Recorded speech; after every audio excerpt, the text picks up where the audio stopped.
네, 안녕하십니까. 성경은 내 이야기다. 이 김홍덕입니다. 오늘은 출애굽기 14번째 시간인데, 제가 블로그에 올린 글은 17번째 글을 참조하시면 되겠습니다. 성경 본문은 아마 출애굽기 11장인데, 출애굽기 11장은 아마 출애굽기 전체를 통틀어서 가장 짧은 장이 아닐까, 이렇게 했는데, 하나님께서 장자들을 에게 재앙을 내리겠다, 이렇게 이제 말씀을 하시는 장면입니다.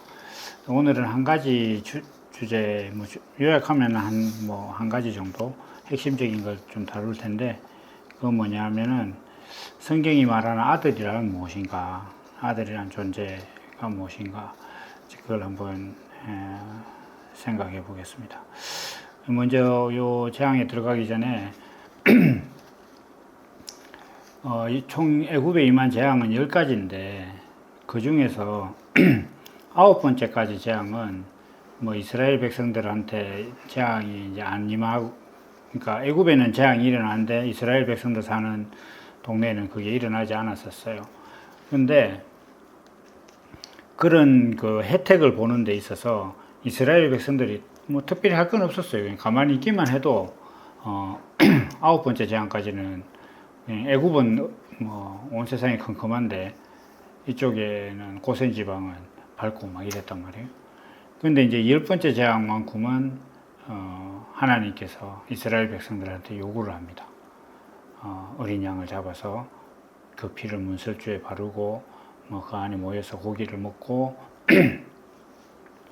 이런 각종의 우리가 유월절이라고 이야기하는 그런 규례를 요구하시죠. 이게 이제 다음에 이제 할 텐데, 6월절 같은 경우에는 대속이죠, 대속. 그러니까 뭔가 구원에 대해서 반대급부적인 그런 요소가 좀 있는 겁니다. 그럼 이제 오늘 이야기하기로 했는 아들이란 어떤 존재인가, 이렇게 얘기하는 걸 좀 생각을 해보면, 저는 이제 좀 인문학도가 아니라서 무슨 주익하는 이런 것들에 대해 되게 좀 약해요. 예를 들어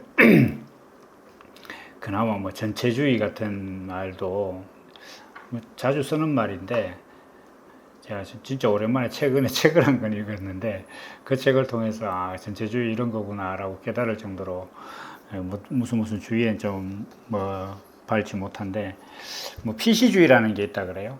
그런 개념으로 보면 성경에 왜 이제 하나님의 아들이라고 하느냐, 하나님은 왜 아버지 하나님이냐, 이런 이야기가 나오겠죠.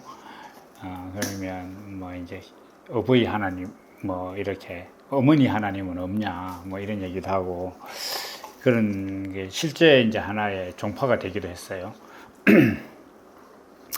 근데 이제 성경이 말하는 그 구원의 표현 중에 보면은 우리가 하나님의 아들이 된다, 이렇게 얘기를 해요. 하나님의 아들이 된다.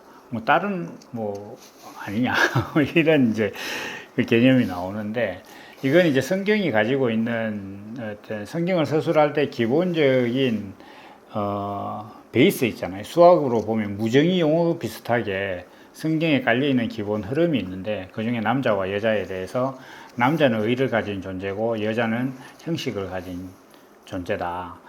그래서 하나님께서 사람을 만드실 때에 하나님은 형상이 없으신 의를 가지고 계신 하나님이고, 이제 사람은 그것을 표현할 존재다. 그래서 하나님은 사람 앞에서 항상 신랑이나 남자가 되고, 사람은 하나님 앞에서 항상 여자, 신부가 되는 것이다. 이런 성경의 구조를 갖고 있습니다. 그렇다면 성경에서 하나님을 믿어서 구원을 얻는다, 이렇게 하는 것 자체는 우리가 하나님의 의를 가진 존재, 다시 말해서 내용 있는 존재가 된다라는 그런 의미예요. 그러니까 성경에서 아들이라고 하는 것은 하나님의 의라는 그 내용이 내재되고 본성이 된 사람을 아들이라고 하는 거예요. 이게 육신으로 남자 여자 이야기가 아니라는 겁니다. 그래서 이 지금 그러한 성경의 기본 개념을 갖고 있기 때문에 재앙을 내릴 때도 그 장자인 아들을 죽인다, 이렇게 이제 이야기가 되는 거예요. 그러니까 지금 하나님의 목적은 그 당시 시대 상황이 장자가 뭐 가문을 이어받고 뭐 옛날에는 그랬잖아요. 장자가 모든 걸 다 가지는 뭐 둘째부터는 사실 아무 소용 없었어요. 그때는 그런 사회 구조에서의 타격감을 좀 높이기 위해서 장자를 주겠다 이런 얘기가 아니에요. 성경에서 말하는 이 장자는 뒤에 제가 뭐 얘기를 할지 모르겠는데 그 첫 번째 아들이라고 하고 예수 그리스도도 첫 열매가 되셨다 이렇게 얘기하는 것 자체는 이게 서수가 부여됐다. 그러니까 서열이라든지 순서가 있는 그런 개념이 부여되고 정의가 되기 시작했다라는 것 자체는 첫 번째와 동일한 그 생명이라든지 정체성이 뒤에도 있다라는 의미예요. 그러니까 예수님께서 첫 열매가 되셨다 이렇게 얘기하는 것은 당연히 순서로도 예수님께서 가장 첫 번째라는 것도 있지만 예수 그리스도가 나옴으로 인해서 그와 똑같은 사람들이 또 나온다라는 그 개념을 설명하기 위해서 이제 첫 번째가 있는 거예요. 그러면 이 장자라는 것도 마찬가지예요. 애굽의 장자다 이렇게 얘기하면은 하나님의 아들은 하나님의 말씀과 의가 육신이 된 사람이라면 애굽의 장자는 세상의 가치가 삶이 된 사람이란 뜻이에요. 세상의 가치가 삶이 된 사람. 그러니까 그 장자가 죽인 장자를 하나님께서 죽이겠다 이렇게 얘기하시는 것 자체는 어떤 둘째, 셋째, 넷째고 뭐가 아니 전부 다 어떤 그 세상의 가치가 자기 삶의 본질이 되는 그 세계는 하나님께서 다 죽음으로 취급하시겠다라는 의미예요.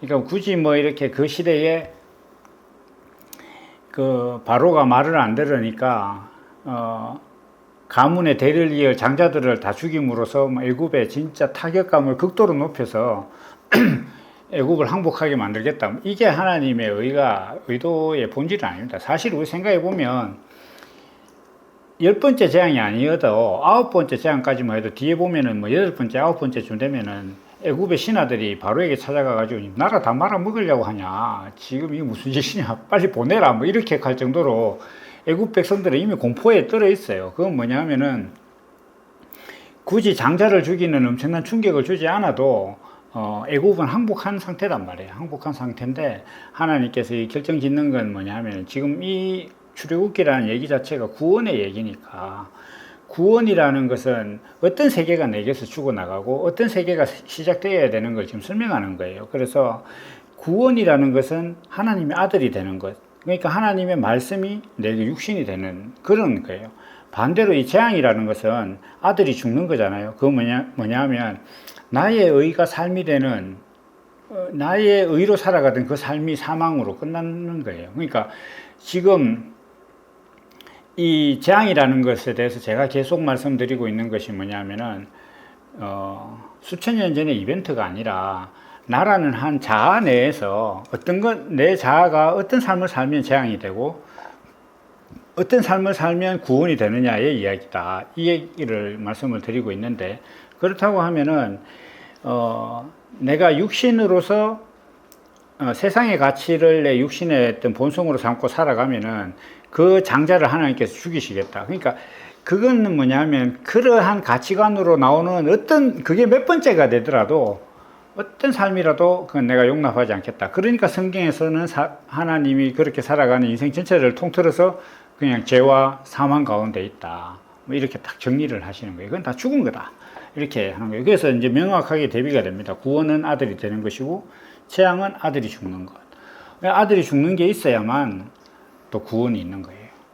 그러니까 이 6월절 내가 살아가고 있는 어떤 그런 세상의 가치를 쫓아가던 그 삶이 내 육신이 되는 그런 그 내가 세상의 가치가 그 내용이 돼서 내 삶이 형식이 되면 나는 세상의 아들이잖아요. 애굽의 아들이 되는 거예요.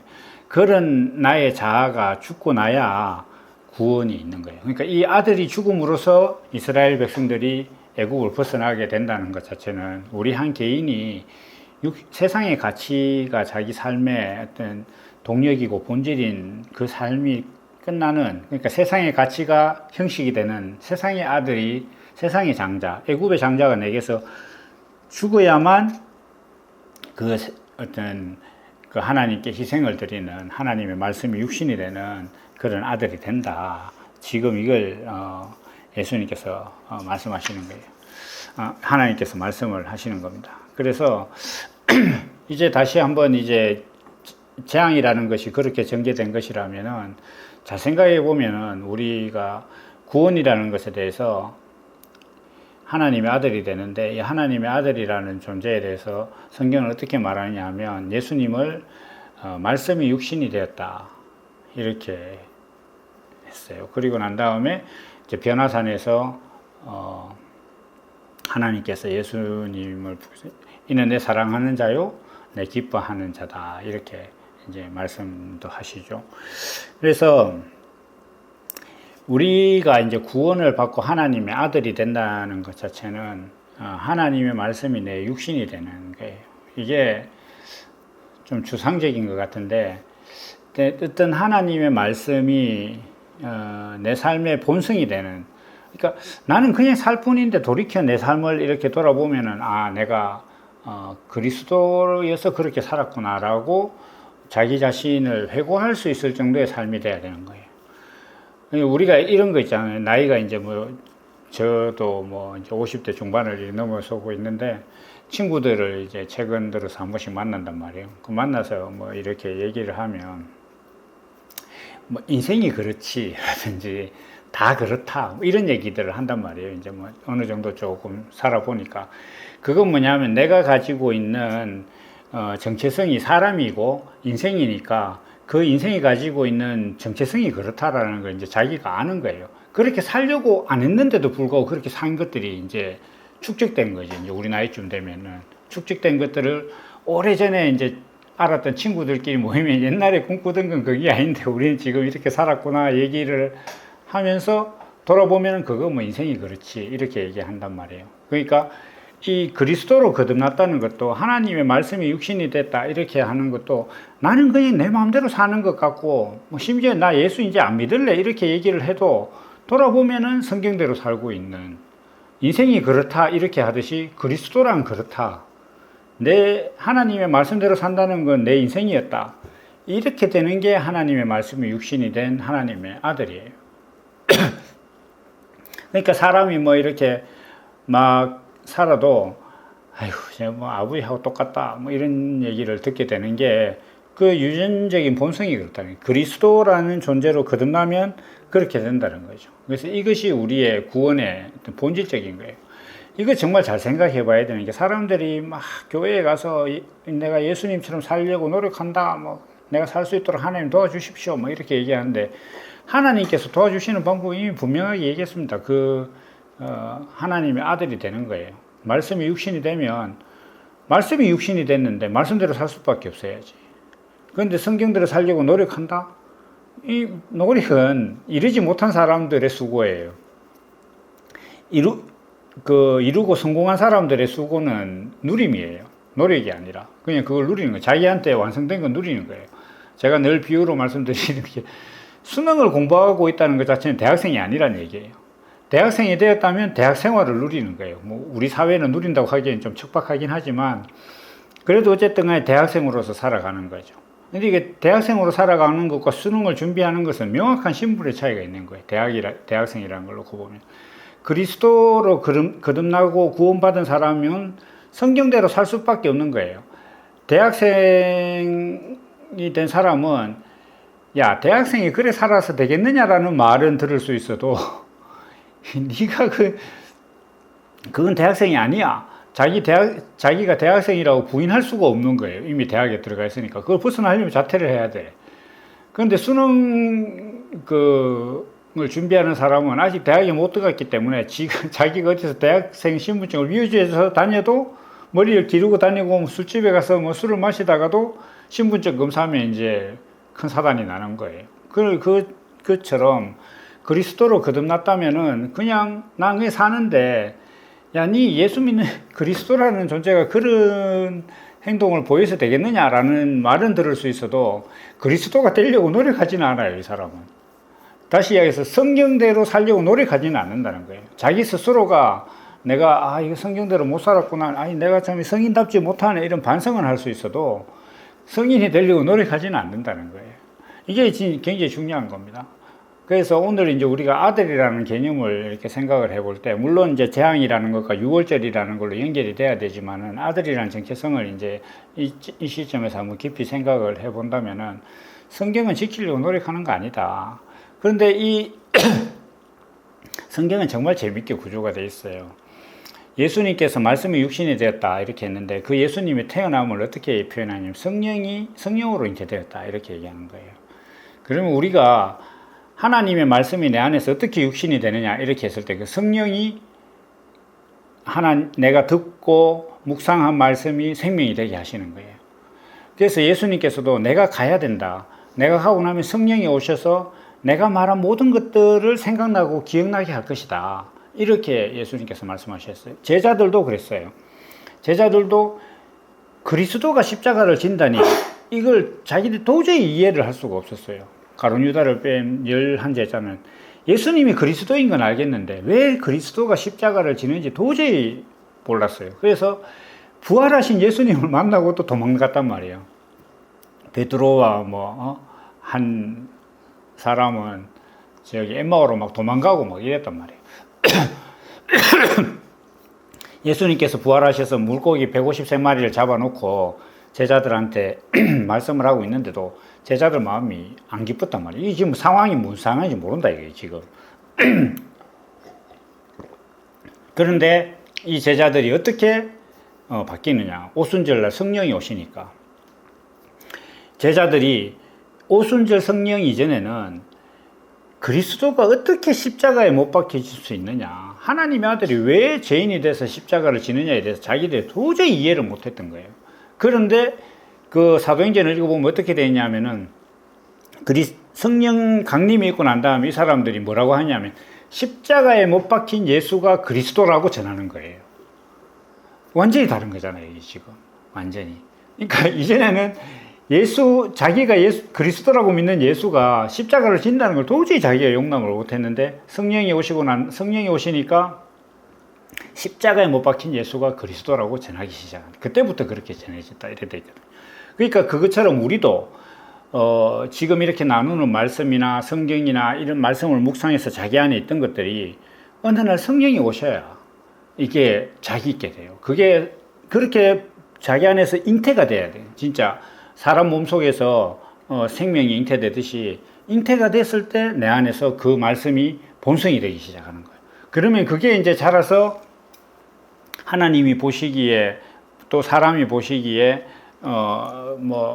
지혜롭게 되더라, 이런 게 돼야, 그리고 그리스도로 점점 장성한 자가 돼야 성경을 자기가 지키는 사람이 되는 거예요. 이게 아들입니다. 이게 아들. 그러니까 우리가 구원받아서 하나님의 아들이 된다라는 것 자체는 이런 사람이 되는 걸 얘기를 하는 거예요. 반대로 이제 애굽의 장자라는 것은 당연히 이 육신이 되는 의가 세상의 가치, 세상의 굳고성을 쌓는 이런 가치에 매몰된 삶을 사는 거죠. 다시 여기서 더 크고 좋고 교회도 랜드마크가 될 수 있을 정도로 화려하게 지어야 하나님께 영광이 된다라고 생각하는 그 가치가 삶이 된 건 그 이제 애굽의, 근데 이 애굽의 아들이죠. 그 애굽의 장자들이 죽어야만 하나님께 희생을 드리러 갈 수가 있는 거예요.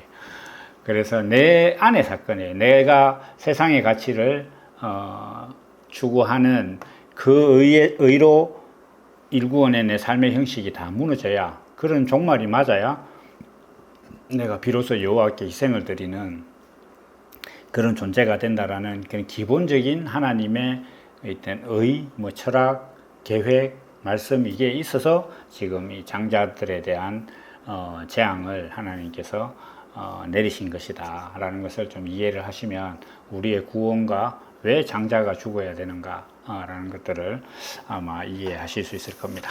이제 다음 시간부터는 한두 차례 시간을 통해서 이제 6월절 말씀을 나누도록 하겠습니다. 오늘 여기까지입니다.